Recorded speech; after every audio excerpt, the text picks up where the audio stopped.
Bom, eu não sei onde esse vídeo vai chegar, então se você porventura caiu aqui de paraquedas, não me conhece, meu nome é Valdinei Costa, eu sou professor da UERN, a Universidade do Estado do Rio Grande do Norte, trabalho no campus avançado de Natal, a capital do RN. E a universidade está passando por uma série de ajustes aí para contribuir na contenção do coronavírus. Então, esse vídeo é meio que fruto disso, né? Algumas atividades que a gente faria presencialmente estão tendo que ser adaptadas, né, substituídas por ações à distância, né? O que é esse vídeo? Esse vídeo ele vai ser uma espécie de encerramento da disciplina de Sociologia da Religião, né, que eu ministro no departamento que atualmente eu coordeno, né, que é o Departamento de Ciências da Religião. Né? Eu sou doutor em Ciências da Religião pela UFJF. Um abraço aí para o pessoal do PPCIR. E né, sendo doutor por lá, eu trabalho atualmente na UERN e contribuo ali com a formação dos professores de ensino religioso do Rio Grande do Norte. Né?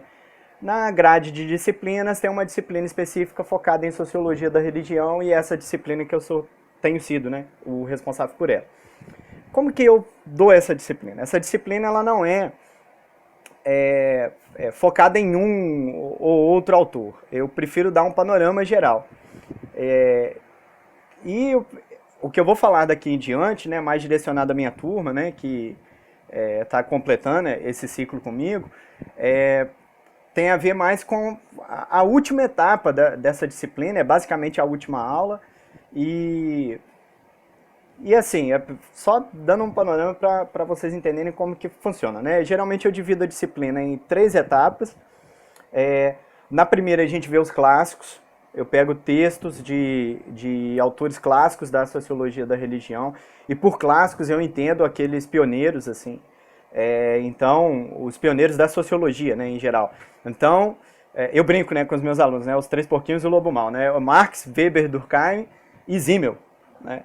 Então, a gente lê textos desses autores e trabalha com eles numa primeira etapa da disciplina.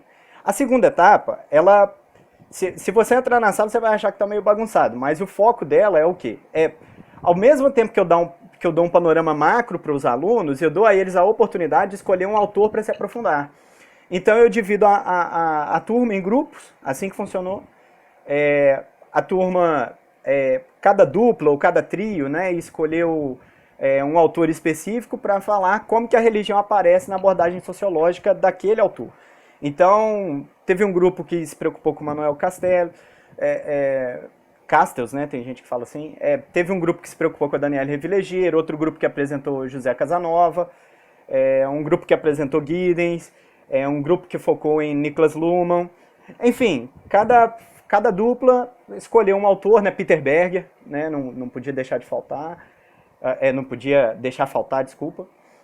Então, assim, cada um apresentou um autor e passou esse panorama. A última etapa da disciplina é uma discussão sobre sociologia da religião no Brasil. E aqui, assim, eu escolhi 3 autores que a gente trabalhou, assim, na realidade 4, né, basicamente, né.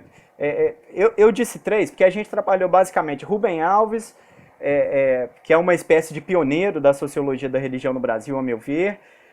Trabalhamos com Antônio Flávio Perucci, que é talvez o sociólogo da religião mais reconhecido, e o Pierre Sanchi. Né? Só que quando eu trabalho o Flávio Perucci, eu também coloco uma espécie de réplica, né, que o professor Marcelo Camurça, né, faz, né, chamo de professor por cacuete mesmo, né, porque foi meu professor, estava na minha banca de doutorado, um abraço para ele também. Mas o que acontece? Nós estamos aqui no momento que eu vou trabalhar com Pierre Sanchi. O que eu passo para os alunos? O texto base para eles, né, numa disciplina de graduação, é o texto O Campo Religioso Contemporâneo no Brasil, que é um texto focado, enfim, em dar um panorama das religiões no Brasil. Tem uma densidade teórica e descritiva razoável, assim, sabe? É um texto bem denso, assim, de informações para quem não está acostumado. Mas, a meu ver, ele é um tanto didático, assim, para para poder...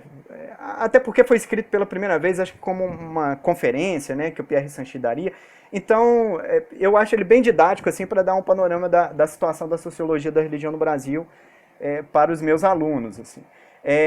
Esse texto foi publicado pela primeira vez num livro, né, que chama Globalização e Religião, que foi lançado pela editora Vozes em 1997, só que depois que o Pierre Sanchis morreu, a professora Leia Pérez e o professor Marcos Passos, é isso mesmo? Mauro Passos, perdão. A professora Leia Pérez e o professor Mauro Passos, eles reuniram alguns textos do Sanchis e saiu nessa nova edição aqui. Não sei se está dando para ver aí. Pierre Sanchis, Religião, Cultura e Identidades, Matrizes e Matizes. E essa reunião aqui condensou uma série de textos do Pierre Sanchis, que são muito importantes assim, para entender a forma dele pensar a religião, o que ele pensava sobre o Brasil. E tem esse capítulo, né, numa nova edição, uma nova roupagem, uma nova paginação, mas o conteúdo é o mesmo. Assim. Quem pegar aí também o Globalização e Religião vai pegar o mesmo texto. Mas enfim, né, quem foi Pierre Sanchis? Pierre Sanchis é um franceiro, né, eu brinco. Né, ele é um francês que morou durante muito tempo em Belo Horizonte, né, então... Bom, até onde eu sei, né, mas se não estava em Belo Horizonte, estava ali na região, porque ele deu aula durante muitos anos na UFMG, então é um francês mineiro, né, por assim dizer, apaixonado pelo Brasil e que dedicou grande parte da sua carreira acadêmica a entender as religiões aqui. Quando Pierre Sanchis chegou aqui no Brasil, ele contribuiu, assim, é claro que não foi o único, mas para mim é paradigmático assim, o trabalho dele, em ter divulgado, ou pelo menos sistematizado, uma certa noção de campo religioso. Né? Campo, para quem não sabe, né, é uma categoria de Pierre Bourdieu, né, muito usada na sociologia do Pierre Bourdieu, e que o Pierre Sanchis ele traz aqui para o Brasil e se adapta aqui, né, e adapta ela aqui, né, de certa maneira.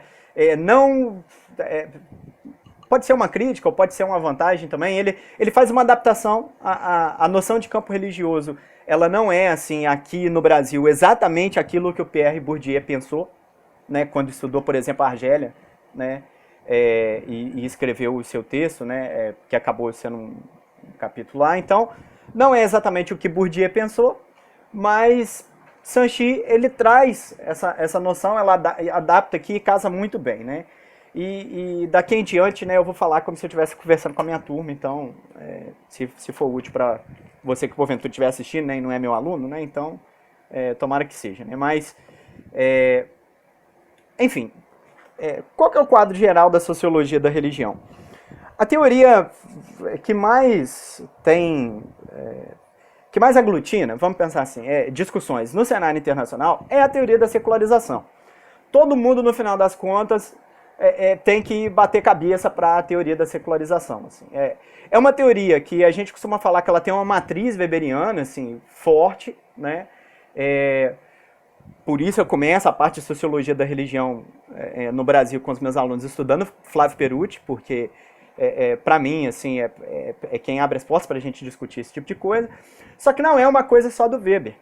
Assim, no Marx, né, tinha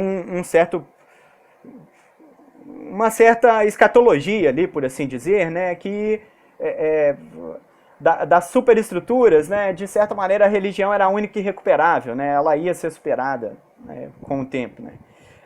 No Durkheim também, só que aí é curioso, quando você vai conversar sobre Durkheim e secularização, o livro não é As Formas Elementares da Vida Religiosa, que é o livro em que ele mais fala de religião, e sim da divisão do trabalho social.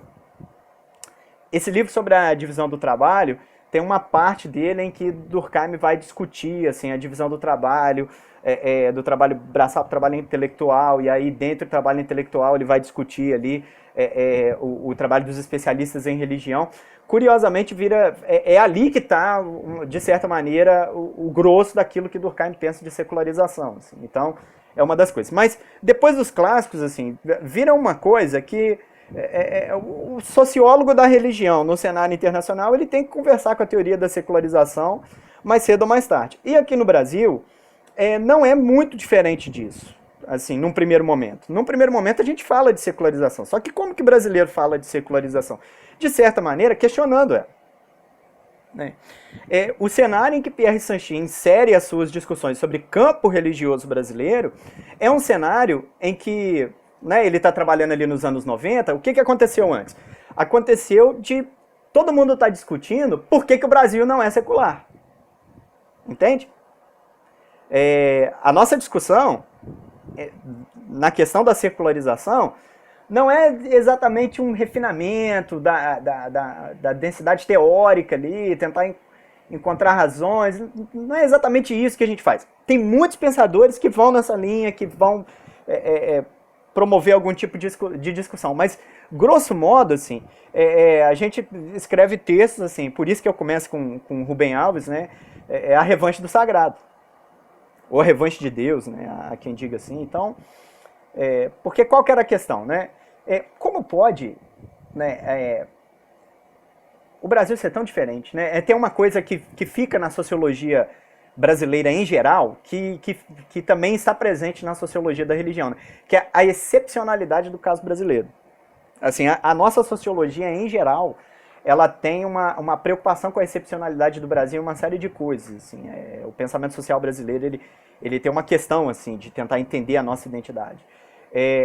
E no caso da sociologia da religião, a gente olha essa excepcionalidade como se a Europa fosse a regra da secularização, mas o Brasil é a exceção. Nesse sentido, assim, bem diferente do que acontece nos Estados Unidos, né? Nos Estados Unidos, na esteira ali do Ronald Stark, se pensa em contrapor a regra, né? Se fala que a religião não está acabando nada, né? Mas que, de certa maneira, a modernidade está permitindo que a religião cresça, né? Existam mais tipos de religião, mais indivíduos engajados com religião. Então tem toda uma questão do Ronald Stark, né? Quem tiver curiosidade, deixa eu achar aqui. Quem tiver curiosidade é esse livro aqui, né? Uma Teoria da Religião, do Ronald Stark, com William Brind. Não sei se essa é a pronúncia correta, mas quem quiser conhecer aí a discussão do lado dos Estados Unidos, é aquele livro ali que tem que ler, tem que começar por ali. Foi um dos livros de seminário, né, que os meus alunos trabalharam. Só que o que acontece? Enquanto lá nos Estados Unidos tem uma briga entre regras, para ver quem que é regra e quem que é exceção, né, se é os Estados Unidos que mantém, né, um alto nível de atividade religiosa, ou se é a Europa, que cada vez menos pessoas querem ser padres, cada vez menos pessoas querem ser sacerdotes, cada vez menos pessoas vão à missa. Assim, enquanto essa discussão acontece no Atlântico Norte, no Atlântico Sul, o que o Brasil está discutindo? Assim, anos 70 e anos 80, é que a secularização pode até ser regra, mas essa regra não funciona no Brasil. Sim, e não tem a ver com o crescimento de pentecostalismo, viu? Os meus alunos costumam confundir isso. Eles costumam presumir que se falava isso nos anos 80 por causa de crescimento pentecostal. Não era, gente. O pentecostalismo assustou mesmo aí, a gente com dados e com crescimento exponencial em anos 80, 90 e 2000. Entendeu? Até o crescimento da urbanização no Brasil, o crescimento pentecostal é significativo, mas nem tanto. Mas quando eles se olhavam para o quadro geral, assim, quando você olha festas populares católicas, Círio de Nazaré, uma certa vivacidade ali do catolicismo mineiro, no Triângulo Mineiro, o que acontece com a questão do espiritismo. Em Brasília, o Despertar do Vale do Amanhecer, assim, os terreiros vivos, né, pulsantes, mesmo nas nossas regiões, assim, aparentemente mais modernas, né, mais urbanas. Então, quando se olha para isso, os autores, assim, numa série de variáveis, identificavam que o Brasil, sim, se desentende com a secularização, vamos pensar assim. Há controvérsias, né? Basicamente é isso que se levanta. Só que faltava um construto teórico a isso, né? De certa maneira, assim, eu acho que é a reclamação do Flávio Perucci que mais procede. Assim, me incomoda muito nas discussões de Flávio Perucci quando a discussão é pessoal. Porque fica parecendo que fazer ciência é uma coisa individual, e não é. Ciência é uma coisa coletiva. Quem lê o Antônio Flávio Perucci percebe nele o incômodo com os sociólogos brasileiros, só que onde que ele põe o incômodo dele? O Flávio Perucci se incomoda com o fato de as pessoas religiosas pesquisarem religiões. É como se cada pesquisador tivesse a sua religião de estimação. Cada sociólogo tem a sua religião de estimação, que por mais que seja crítico, ele tem um certo gosto ali, né? Rubem Alves com a questão do protestantismo, o Leonardo Boff com o catolicismo, né? Só para ficar em 2 nomes bem conhecidos aí, mas tinham outros, assim. Então, cada pesquisador com a sua religião de estimação e pouco apreço pela objetividade científica, assim. Quando essa crítica do Perucci descampa muito para a questão do qualitativo pessoal, se a pessoa é religiosa ou não é, isso me incomoda muito, porque no limite, a sociologia, assim como qualquer outra ciência, é trabalho coletivo. E trabalho coletivo a gente policia coletivamente. Então, como que se faz trabalho coletivo? Não importa se você é religioso ou não. O que importa é que a sua ciência, a sua produção, seja avaliada por pares, que sejam críticos em relação a ela e que te ajudem a se controlar. E assim a gente vai se controlando aí, né? Na questão da produção de cientificidade e objetividade, né? É assim que a gente aprendeu a fazer. Não é um critério perfeito, mas é o que a gente tem. Só que tem uma coisa que Então, quando o Perucci fala do ataque pessoal, assim, como se, só porque você é crente você não pode pesquisar o pentecostalismo porque vai te faltar objetividade. Assim, não necessariamente. Vai ter outra pessoa que não é crente que vai pesquisar o pentecostalismo e a gente vai resolver isso no debate. Na publicação em revistas acadêmicas, em livros, a gente vai resolver isso de outro jeito. É assim que eu vejo, né? Só que o que acontece com o Perucci? Tem uma coisa que o Perucci levanta que procede. Assim, que é a falta de cuidado teórico. Assim. É muita descrição e pouca profundidade teórica. Não que eu estou acusando a sociologia da religião no Brasil de ser pouco profunda teoricamente, mas é que na produção a gente se encanta com a descrição e o Brasil é um país tão diversamente plural em matéria de religião que favorecia isso. Sacou? Os artigos muitas vezes você vai aprofundando casos, descrevendo etnograficamente, né? Ou, no caso das pesquisas que dialogam ali com a antropologia da religião, você vai trabalhando de outros jeitos e falta um construto teórico que permita principalmente a mediação do debate, assim. Porque se fala de secularização, mas não se aprofunda o que a teoria representava, inclusive no mundo, assim. Essa reclamação do Perucci, assim, de certa maneira eu acho que ela procede. Só que o que acontece? Eu também vejo um aprofundamento nisso, e aí que entra o Pierre Sanchis. Pierre Sanchis é para mim a pessoa que conseguiu construir, de certa maneira, um paradigma paralelo à teoria da secularização. A teoria da secularização está rolando no cenário internacional. Os brasileiros sabem que isso acontece lá e em algum momento falam dela, embora muitas vezes fazendo caricaturas. Se presume assim, o que é secularização? Secularização é a religião acabar. A religião não está tendo o menor sinal de acabar no Brasil, então essa tese não vale para o Brasil.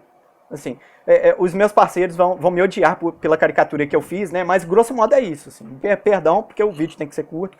É assim que eu tenho que falar. Assim, mas pensem bem, assim, faz sentido esse argumento. Mas ele é raso. Por quê? Porque teoria da secularização não significa só a religião acabar. Essa frase, ela diz muito pouco sobre o que é a teoria da secularização. E a gente aprofundou pouco isso. A gente aprofundou mais as descrições, caso a caso, do que ia acontecendo aqui no Brasil.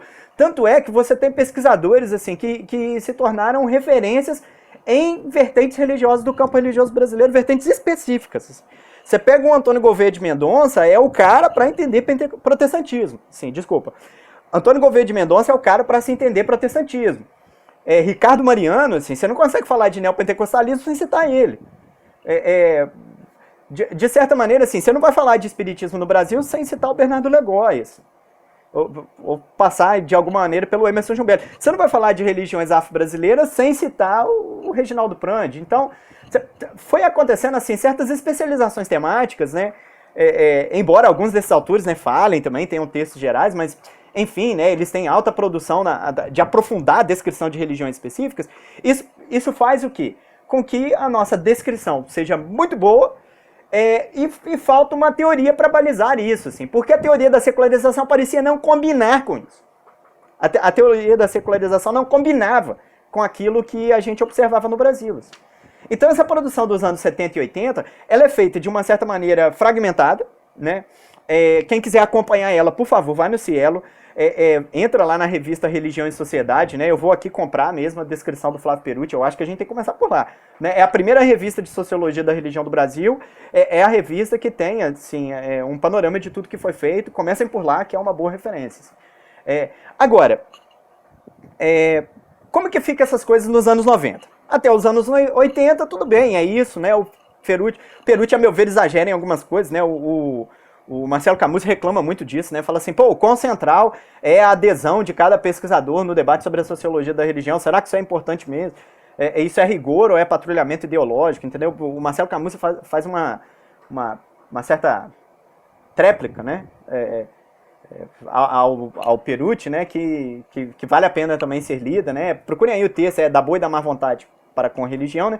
Mas, enfim, essas pesquisas estão dispersas. Aí aporta o francês no Brasil, ele começa a trabalhar. Quando ele começa a trabalhar, ele puxa uma noção, assim, e ele vai escrevendo alguns textos-chave, fazendo algumas palestras muito chaves também, né, que o Pierre Sanchi acaba dando, assim, ele de certa maneira trabalhar ao mesmo tempo que o Flávio Perucci, mas dando uma contribuição diferente, assim. E quando o Flávio Perucci está reclamando que as pessoas têm que aprofundar a discussão sobre secularização, do outro lado, o Pierre Sanchi está fazendo o quê? Ele está dando um paralelo, assim, beleza, a gente vai falar de secularização, mas vamos aprofundar aqui numa outra coisa. E esse construto teórico é a noção de campo religioso. E o que é campo religioso brasileiro, né? Perceba, cada palavrinha dessa tem um significado. Assim, quando a gente fala de campo, a gente está falando de autonomia relativa. O que significa campo? Campo significa que a vida humana tem certas divisões, né, que a gente pode construí-las teoricamente para poder entendê-la. Então, a vida pode ser entendida como constituída de vários campos. Então você vai ter o campo da arte, você vai ter o campo da política, você vai ter o campo da economia, você vai ter o campo da política, você vai ter o campo da religião, né? E aí, quando você fala campo, você está automaticamente acionando a ideia de autonomia relativa, né? O campo religioso significa o quê? Que as religiões, elas não são simplesmente reféns das lógicas externas, das lógicas econômicas, das lógicas políticas, das lógicas da ciência. Ela não é simplesmente subproduto dessas lógicas. E aí eu acho que vale a pena ler o Rubem Alves num livro que chama O Suspiro dos Oprimidos. Porque ali é que ele vai falar até onde ele caminha com Marx, porque é um intelectual de esquerda, né? E onde ele se desentende com Marx. Assim. Tem uma questão ali com o Feuerbach, ali, o capítulo que chama Linguagem dos Cegos, é muito legal. Assim. Se vocês conseguirem achar aí, chama O Suspiro dos Oprimidos, Rubem Alves. Que aí você vai entender qual era a questão, né? E quando o Pierre Sanchi coloca a noção de campo religioso brasileiro, ao trazer a noção de campo, isso casa com o incômodo, inclusive dos intelectuais de esquerda, que tinham com a ideia de que a religião está sempre refém de outras lógicas. No caso do marxismo, refém da lógica econômica. Não é. De acordo com Bourdieu, que criou a teoria dos campos, a religião tem lógicas próprias. A inspiração dele é no Weber, né? O Weber falava, a religião tem uma parcela de legalidade própria. Bourdieu se apropria disso, consolida isso na noção de campo. Pierre Sanchi traz a noção de campo aqui para o Brasil. Não que ele traga isso sozinho, né? Carlos Rodrigues Brandão também cita campo religioso antes mesmo do Pierre Sanchi começar a trabalhar isso aqui. Mas, enfim, o Pierre Sanchi é aquele que populariza a noção de campo religioso como que é quase que uma ferramenta de trabalho. Nós temos várias discussões sobre religião dispersas e a noção de campo religioso ela vai funcionar como uma ferramenta de aglutinar todas essas peças. É como se você abrisse uma caixa de ferramenta e tivesse aquele canivete múltiplo. Assim. Você pode ter cada ferramenta separada. Assim, né, o saca-rolha, a mini faca, a chave de fenda, ou você pode ter aquele canivete especial faz tudo, né, que eu não sei qual é o nome daquilo, né, que cada ponta tem uma coisa. Então é como se o Pierre Sanchi tivesse inventado um mecanismo que a gente conseguisse aglutinar as ideias, assim, ou pelo menos popularizado uma noção com a qual a gente consegue aglutinar as ideias. Campo religioso brasileiro significa que as religiões, é por isso que é o campo religioso, as religiões têm uma parcela de legalidade própria.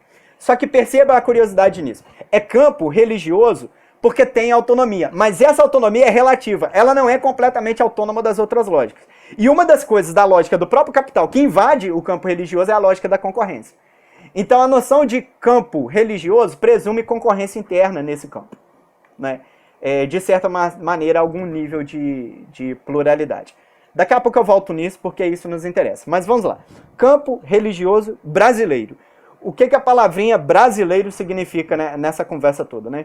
Que aí é uma noção antiga, né, na ciência da religião, assim, Cornelius Tille já falava disso, né? A geografia influencia na dinâmica da religião, seja qual for. Então, o catolicismo que tem no norte da África não é o mesmo catolicismo que você vai encontrar na Ásia, que não é exatamente o mesmo catolicismo que você encontra na América Latina. Entende? É aparentemente a mesma religião, mas a geografia ajuda a determinar isso. Como que a religião se conforma e ela vai aparecer. De certa maneira, assim, esse é o paradigma. Assim. É antigo, é dos autores clássicos, assim, pioneiros da ciência da religião, mas não é neles que o Pierre Sanchi vai buscar inspiração. Assim. Parece que a inspiração do Pierre Sanchi é local mesmo, é de observação empírica. É de observar as festas, é de ler os trabalhos dos colegas. Ele é um leitor assim, assíduo do Gilberto Freire, ele cita muito Gilberto Freire, Sérgio Buarque de Holanda, para poder construir assim, o que são as religiões do Brasil. Ele volta nesses clássicos do pensamento social brasileiro. Então, não comprando o pacote inteiro, o Pierre Sanchi ele acaba sendo encantado com a ideia da excepcionalidade do Brasil. A gente pode criticar isso, se isso é verdade ou não, o quanto do que a gente chama de jeitinho é só brasileiro mesmo, ou não. A corrupção nossa de cada dia, né? Será que os alemães também não são corruptos, né? Japoneses não são corruptos, né? Se tem isso no senso comum. A gente pode até criticar isso, né? Só que, por outro lado, assim, há um esforço teórico de tentar entender a excepcionalidade do Brasil. Isso faz parte da nossa sociologia e o Pierre Sanchi, quando faz os seus trabalhos, ele quer dialogar com isso. Ao dialogar com isso, ele introduz a ideia de que existe um campo religioso brasileiro. Ou seja, as religiões no Brasil, elas conformam um campo. Elas têm uma lógica específica. Que pode ter uma relação ambígua com a modernidade. Porque perceba, toda a teoria da secularização é montada em cima de uma única pergunta. Uma única pergunta que consegue resumir todo o debate da secularização. Que pergunta é essa? Como a modernidade afeta a religião? É a pergunta que os meus alunos fazem em prova de dissertativa, né? A pergunta da prova é sempre essa, né? Escreva um texto em resposta à questão: como a modernidade afeta a religião? Você pode responder isso de N maneiras. Se você ir para o Ronald Stark, você vai entender que a modernidade, ao aumentar a concorrência, ela permite aumentar a religião e não reduzir. Sacou? Porque você pluraliza, você abre a pessoas possibilidades que não estão na jogada. Assim, Giddens tem uma reflexão super legal envolvendo gênero, assim, né? As mulheres na modernidade podem fazer coisas na religião que em nenhum outro momento elas podiam fazer. Então a modernidade afeta isso na religião e permite formas diferentes de religião, aumentando a religião. Né? Perceba que a pergunta, que é o ponto de partida da teoria da secularização, pode levar a respostas completamente diferentes, assim. Se você focar mais na pergunta e menos nas respostas, para você tentar amarrar as respostas. Só que a ideia de que a modernidade aumenta a religião, ela sempre tem que se confrontar com a teoria clássica, que diz que, na modernidade, o espaço da religião é reduzido. Agora, como que aqui no Brasil a gente responde isso, né? Quando a gente faz a pergunta, como a modernidade afeta a religião no Brasil, isso tem que levar em consideração que o Brasil é uma coisa meio ambígua, assim. O Brasil é moderno? O Brasil tem uma modernidade que nunca foi para todo mundo. Então, ele tem uma modernidade que é meio estranha, assim. Ela é meio ambígua. Né? Mas, de certa maneira, né, sobretudo ali, pós anos 20, 30, ali, o Brasil ele tem assim, um alto desenvolvimento de meios de comunicação e transporte, altos índices de industrialização, e modernidade, assim, grosso modo, significa isso, né, ampliação dos meios de comunicação e transporte. É o ponto de partida, né? Você pode colocar isso na chave da Revolução Industrial, enfim. Mas quando o Brasil amplia sua indústria, se sofistica, se integra, de certa maneira, à globalização, o Brasil tem, sim, um certo nível de modernidade aqui. Agora, curiosamente, a resposta da sociologia da religião no Brasil é que o Brasil se torna moderno não extinguindo as suas religiões. Agora, por quê? Por causa das lógicas econômicas, industriais, políticas, etc. Não. Não necessariamente. As religiões são refém dessas lógicas só relativamente. Elas têm uma parcela de legalidade própria. Então, toda a teoria do campo religioso é focada nessa parcela de legalidade própria. Assim,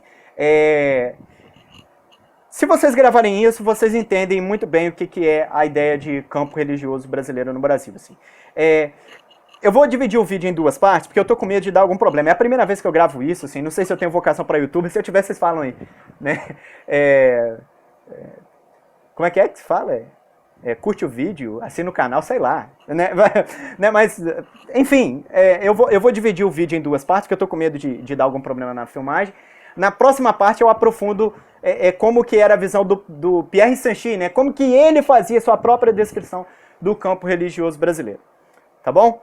Até daqui a pouco.